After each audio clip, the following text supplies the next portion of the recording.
এলাকার মধ্যে উনি মনে করেন যে হাজার হাজার লোকের কাজ করছে, এমন এলাকার ভিতরে একটা ফেমাস একটা কবিরাজ। এখন বিস্তারিত কিছু কথা আমরা ওনার মুখ থেকে শুনবো। আসসালামু আলাইকুম। ওয়ালাইকুম আসসালাম ওয়া রাহমাতুল্লাহ। জি, ভালো আছেন আপনি?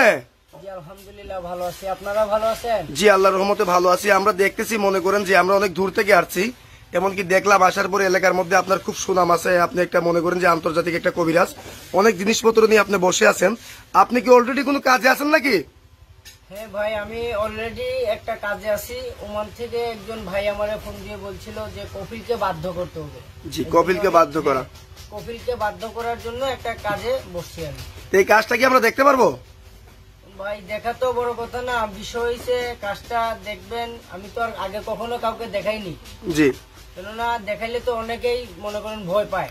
জি জি জি। এই জন্য অন্য কাউকে দেখাইনি। এখন যেহেতু আপনি দাবি করতেছেন, আপনার দেখা যেতেছে সাহস আছে, আপনি দেখেন, সমস্যা নেই, আমার ঘর বন্ধ করা আছে। আমাদের তো কোনো সমস্যা হবে না। জি না, ইনশাল্লাহ। তাহলে আপনি কাজটা একটু শুরু করেন, আমরা কাজটা আগে দেখি, পরে বিস্তারিত ওনার সাথে আমরা কিছু কথা বলবো।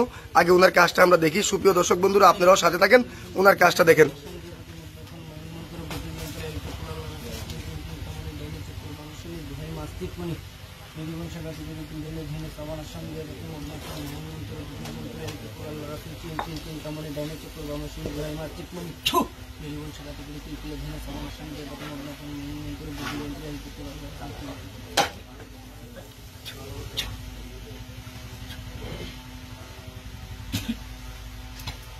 জি আলী ভাই, আপনি কি কাজটা পুরো মতো কমপ্লিট করে ফেললেন? জি ইনশাল্লাহ ভাই, পুরো মতো কমপ্লিট হয়ে গেছে কাজটা। এই কাজটা কত ঘন্টার ভিতরে হয়ে যাবে? এটা 24 থেকে 72 ঘন্টার ভিতরে ইনশাল্লাহ কমপ্লিট হয়ে যাবে। 24 থেকে 72 ঘন্টার ভিতরে আপনার এই কাজটা হয়ে যাবে। আপনি কি কি ধরনের কাজ করেন, যদি দর্শকের উদ্দেশ্যে একটু জুড়ে বলতেন? হ্যাঁ, আছে না অনেক, মনে করেন মানুষের নিত্যদিনের যে সমস্যাগুলো আছে সেগুলো নিয়ে আমি কিছু কাজ করে দেই। যেমন ধরেন ভাই ভাই শত্রু, জায়গা জমি নিয়ে ঝামেলা, প্রেম ভালোবাসা ব্যর্থতা,